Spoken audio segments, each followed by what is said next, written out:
Por supuesto que adhiero a todos los reconocimientos y halagos que se han hecho en este panel y agradezco la invitación.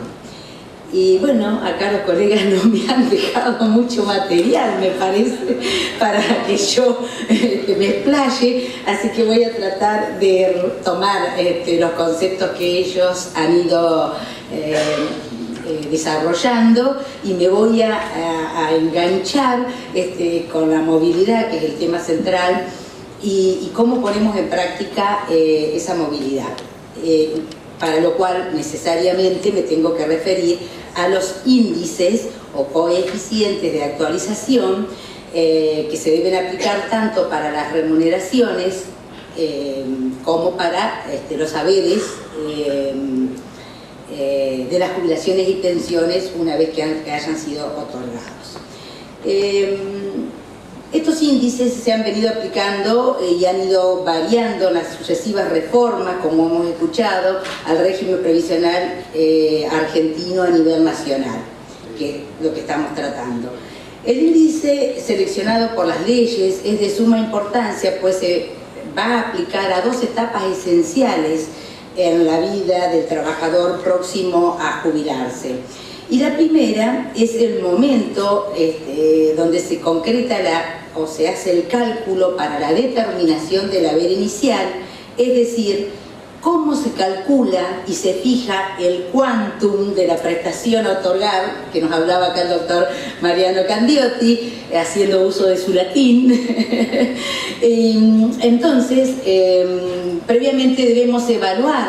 la historia laboral del trabajador, si sus aportes se han concretado en su totalidad por servicios en relación de dependencia, o si surge que se deben computar servicios dependientes y autónomos de manera mixta, o si estos servicios son todos autónomos, o si lo son también servicios que han sido prestados de manera simultánea, ya sea en todo o en parte de su vida laboral. Y obviamente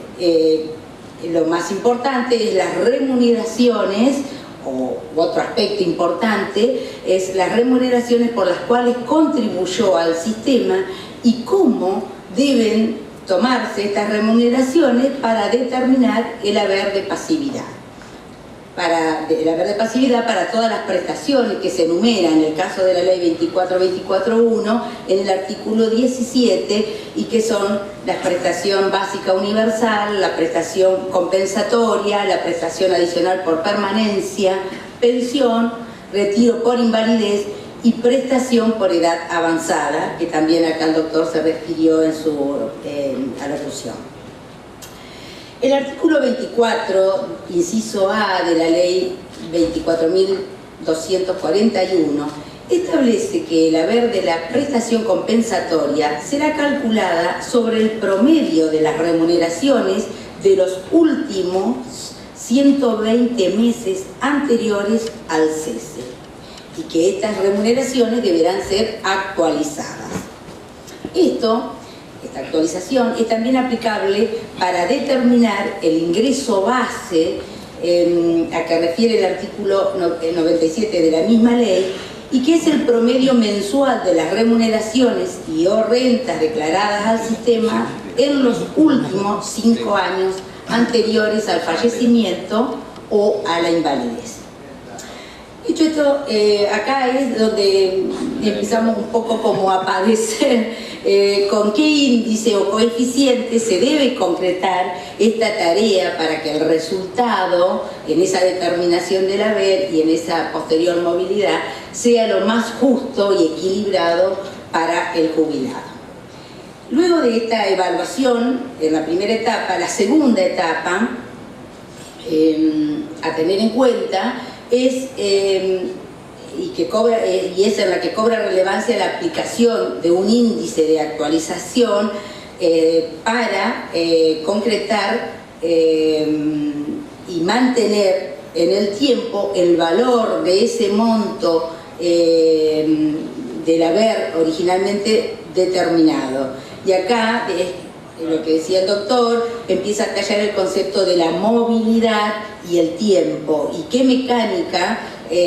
hará posible que se mantenga la razonable proporción con el salario obtenido en actividad, convirtiéndolo en sustituto de ese salario.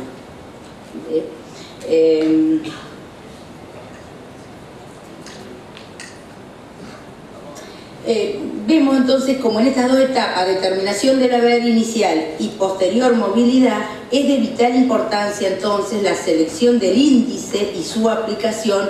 pues caso contrario de no ser lo que uno esperaba, de no respetarse esos dos conceptos que acabo de enunciar, de proporcionalidad y de ser sustituto, serían o es lo que ha dado origen a los distintos reclamos en sede administrativa y judicial de reajuste de haberes. Los índices a los que me estoy refiriendo, que han ido cambiando, están expresamente establecidos en las leyes, siendo facultad del Poder Ejecutivo su selección o su elección. Por ejemplo, en el anterior régimen, en la Ley 18.037, el haber se actualizaba con el índice en función de las variaciones del nivel general de remuneraciones.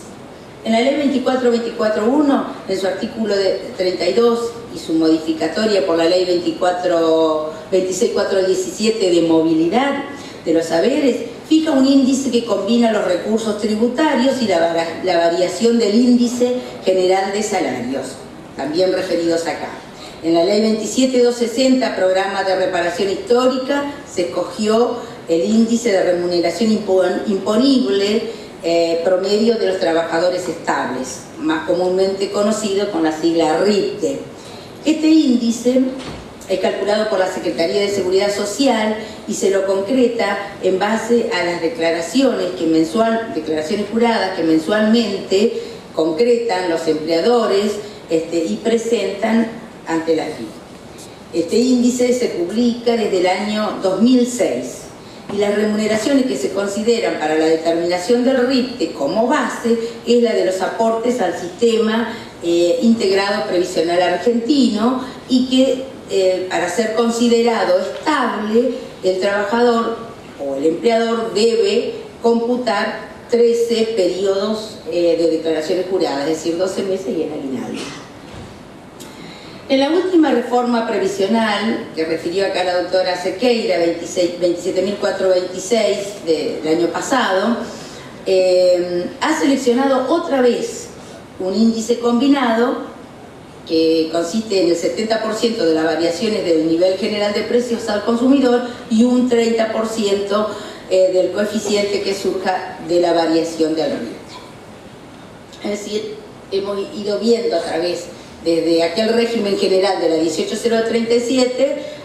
el cambio que introdujo la 24.241, que cambió el sistema jubilatorio, y las modificaciones, algunas de ellas que han sido referidas o mencionadas casi en su totalidad acá en este panel. Pero retomando el régimen general de la ley 18.037, ¿por qué el índice que había seleccionado fracasó? Sencillamente porque las distintas cajas existentes por entonces, todavía no teníamos la Administración Nacional de Seguridad Social, que luego las nuclea todas las cajas, aplicaban correctivos o índices que no reflejaban la realidad. Y así fue que en plena época de inflación, el desfase en los haberes fue tal que para lograr o conseguir una recomposición hubo que comenzar con los pedidos de reajuste de haberes ante la administración y luego ante la justicia, que felizmente les dio a la clase pasiva y a nosotros los profesionales, que hemos sido un poco los encargados de plantearlo, la razón, y ha acogido los reclamos de reajustes a lo largo de varios años, como vamos a ver. ¿Quiénes fueron los que hicieron punta en esta tarea de pedir el reconocimiento de sus derechos? Fueron los docentes. Pues ellos tenían un régimen especial, lo siguen teniendo, pero que era el Estatuto Docente, la Ley 14.473, que preveía un haber de jubilación consistente en el 82% móvil, pero que al ser incluidos posteriormente por la Ley 18.037 dentro de su régimen, las pautas de movilidad de esta ley general eran distintas. Y entonces los aumentos que se le iban aplicando a los docentes fueron a la baja. Y bueno, y provoca diferencias, ¿no? Quitas importantes que a la postre fueron consideradas confiscatorias. Estos reclamos tuvieron acogida favorable en la justicia y dio lugar a la formulación o lo que uno citaba o conoce o ha estudiado sobre la doctrina de la excelentísima Corte Suprema de Justicia en el fallo del caso Incarnato Aristides del año 1983 y que fue receptada luego por los tribunales inferiores. Y al respecto, y estando acá en un congreso de Derecho Laboral, encontré una perlita que en una publicación de la revista de Seguridad Social, que por entonces hacía, acá el doctor se ríe porque la conocíamos y la queríamos tener, esta revista, porque era la última información. Publica entonces este fallo que quiero hacer mención, la Cámara Nacional de Apelaciones del Trabajo, Sala 2, en la causa Guzmán Elvira, sostuvo, haciéndose eco de la doctrina que acabo de decir del caso Incarnato, que el monto de los beneficios previsionales puede ser disminuido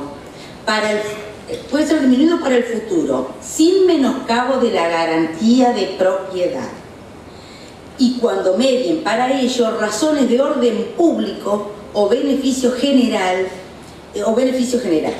cabe admitir la posibilidad de que la prestación se reajuste en base a la ley según la cual se otorgara el beneficio si con la aplicación de un régimen de movilidad posterior se reduce el haber en forma tal que resulta lesionada la disposición del artículo 17 de la Constitución Nacional. Y sigue diciendo este fallo que la modificación introducida reduce el haber en una proporción, en aquel entonces, del 30%. Y entonces esta reducción en los ingresos del afiliado resulta susceptible de modificar sensiblemente las pautas según las cuales podía progresar su vida futura. Esta jurisprudencia nos ha dejado conceptos absolutamente vigentes y aplicables en la actualidad, tales como que no existe un derecho irrevocablemente adquirido a un determinado régimen de movilidad, que un cambio por la ley del régimen de movilidad es aceptable en tanto no lesione lo que prescribe también el artículo 14 bis de nuestra Constitución Nacional, que reza que en especial la ley establecerá jubilaciones y pensiones mínimas, pero que deja librado al criterio legislativo la mecánica para ponerlo en práctica. También este fallo nos deja que el planteo o la tacha por inconstitucional es procedente de una norma, de un artículo, es procedente cuando se demuestra, en este caso concreto, la confiscatoriedad, que provoca la aplicación de una nueva o de esta nueva forma de movilidad. Y que también debemos probar ese deterioro. ¿Y cómo hacemos? ¿Y cómo lo hacemos? Pues, dice el fallo, confeccionando planillas comparativas a fin de determinar la eventual confiscatoriedad o arbitraria desproporción del nuevo régimen de movilidad en relación con el anterior. Estos principios rectores tan sabiamente expuestas en este fallo y por la Corte, entiendo, son los parámetros que debemos tener presentes para analizar las modificaciones que se introdujeron en las leyes 26.270 de reparación histórica y la ley 27.426 del año pasado, que es la última reforma, que fueron analizadas recientemente por los colegas, Ahora, en las distintas leyes que hemos ido refiriendo, se ha también designado a los encargados de confeccionar o seleccionar el índice apropiado para calcular y ajustar los saberes de las prestaciones jubilatorias nacionales. Esta selección o elección o adjudicación legal ha recaído invariablemente en la Secretaría de Seguridad Social de la Nación, dependiente del Ministerio de Trabajo y Seguridad Social de la Nación, y en la Administración Nacional de la Seguridad Social, ANSES. Al respecto, debemos manifestar que tanto uno u otro organismo, al dictar las resoluciones o decretos reglamentarios de las leyes, se han extralimitado y han legislado más allá de lo que establecía la ley. Un caso que citamos continuamente en nuestras demandas de reajuste de haberes es, y que pedimos que se la tache de inconstitucional, es por ejemplo la resolución 140 del año 95 que seleccionó como índice para actualizar el ISBIC, es decir, el ISBIC, índices de salarios básicos de la industria y comercio, personal no calificado, como el más apropiado para actualizar los saberes y concretar la movilidad, pero lo hizo, por ejemplo, con una vigencia temporal. Es decir, en el año 95 dijo que ese índice se iba a aplicar hasta el 31 del 3 del 91. Esta limitación temporal obviamente constituyó un exceso reglamentario que fue felizmente enmendado mucho tiempo después por el tan conocido fallo dictado por la Corte Suprema de Justicia en el caso Elif Alberto contra ANSES sobre reajustes varios, en los que entendió que esos aumentos, que esa actualización debía trasladarse o concretarse hasta la fecha de adquisición del beneficio. Otra cuestión, lo propio ocurre con el decreto que citó la doctora, el 807 en relación a la ley de reparación histórica, que establece que debe aplicarse un índice combinado que refleje las variaciones que se produjeron en el nivel general de las remuneraciones hasta el 31 de marzo del 95 y luego las variaciones del índice de la remuneración imponible promedio de los trabajadores estables, RITE, desde esa fecha hasta el 30 de junio del 2008. Y luego las variaciones resultantes de la movilidad establecida por la ley 26417. Finalmente también tenemos que la ley, en la última reforma, se dictó la resolución de la Secretaría de Seguridad Social 2E del año actual 2018 y la resolución 5618 también referida, que pretenden otra vez que la ley se aplique retroactivamente. Es decir, venimos viendo cómo las resoluciones y decretos de los organismos que deben reglamentar la ley se siguen excediendo, extralimitando, alterando la pirámide legal, ¿no?, que debe primar: Constitución, leyes, decretos, resoluciones. Y pretende esta última resolución 56 del año actual, del año 2018, que se aplique retroactivamente a las consecuencias de relaciones jurídicas existentes.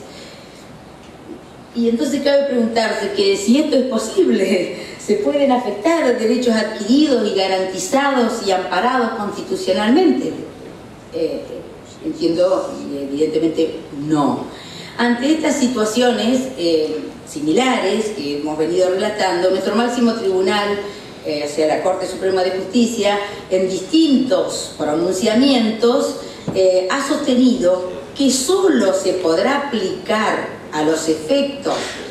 o sea, se podrá aplicar retroactivamente una modificación a los efectos de una relación jurídica preexistente cuando la norma posterior sea más favorable se respete y se respete el fin protector de la seguridad social y así promover la progresividad de los derechos sociales. Estos enunciados también están, más que enunciados, estos principios que ha sentado la Corte en los fallos, están también contemplados en convenciones o tratados que tienen rango constitucional, como la Convención Americana sobre Derechos Humanos, en la que se exige que los estados agoten todas las instancias hasta el máximo de sus recursos para lograr plena efectividad de los derechos sociales. También en la Ley 27360, que aprueba la Convención Interamericana sobre Protección de los Derechos Humanos de las Personas Mayores, publicada en el Boletín Oficial en el mes de noviembre del año pasado. Finalmente, debo decir que hay algunos juzgados federales de primera instancia de la seguridad social de la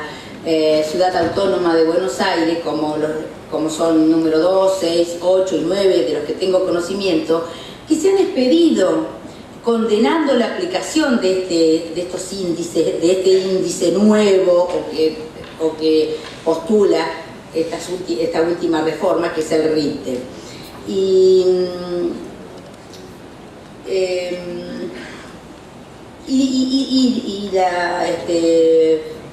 La demandada, es decir, la Administración Nacional de Seguridad Social, viene sosteniendo que se debe aplicar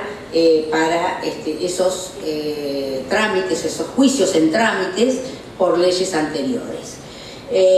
Básicamente utilizando un argumento como que, por ejemplo, el juzgado número 2, como que puede mencionarse que de la comparativa entre los índices de precios al consumidor nivel general contemplado en el precedente Badaro y el índice RIPTE escogido por la ley son similares y que por el contrario no guardan relación en el mismo lapso comparado con el índice ISBIC que se venía sosteniendo por la Corte y en el fallo del IFE. También el juzgado número 9, con un argumento más o menos similar, en los autos Tarrio-Dora, sostiene que dicho índice, el RIPTE, amén de dar cuenta de la evolución media de los salarios, provee, dice el juez, a mi entender, un parámetro de reajuste equilibrado y depurado. Ya viniéndonos un poco a lo que a nosotros nos atañe localmente, la Cámara Federal de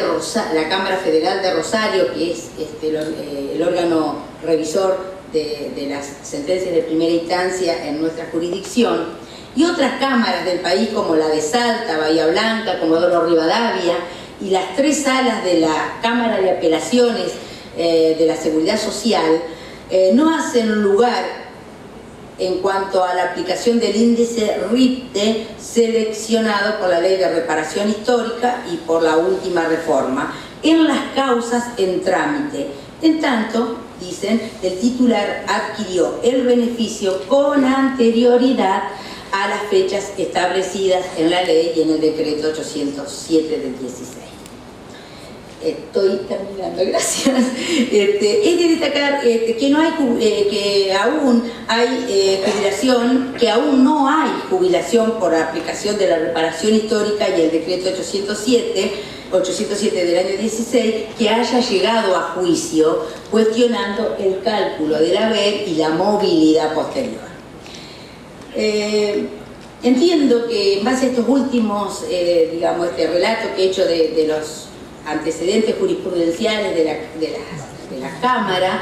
me permito arriesgar que nuestros tribunales tampoco harán lugar a la aplicación retroactiva que pretende la resolución 56 del año en curso. Bueno, como vemos, estos vaivenes y, si se quiere, contradicciones en la aplicación temporal de los índices que son los que materializan la movilidad de las prestaciones jubilatorias, que de alguna manera he tratado de transmitir,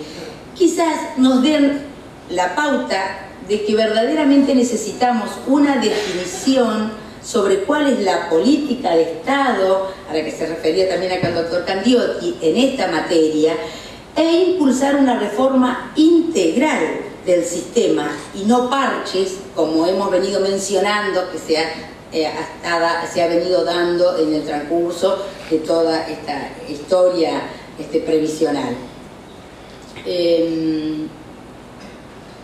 Es evidente, ¿no es cierto?, que este interrogante de la política de Estado, que cuál va a ser la política de Estado que se va a aplicar, debe ser respondida por el Poder Judicial, que es quien tiene el impulso, o por el Poder Legislativo, y en última instancia por el Poder Judicial, que es quien va a ir ratificando, modificando, sentando nuevos antecedentes y principios jurisprudenciales en pos de dar soluciones a los planteos de los jubilados. Una cosa que creo que es importante destacar, y que seguramente todos compartiremos, que no se puede seguir legislando sin analizar que estas medidas, estas normas, estas resoluciones, decretos que se tomen, deben superar el control constitucional, porque solo así la legislación será en beneficio de la masa de jubilados y pensionados, y por fin superaremos el mito de la reducción de la litigiosidad en materia previsional. Pero por sobre todas las cosas se habrá consolidado la justicia social. Muchas gracias.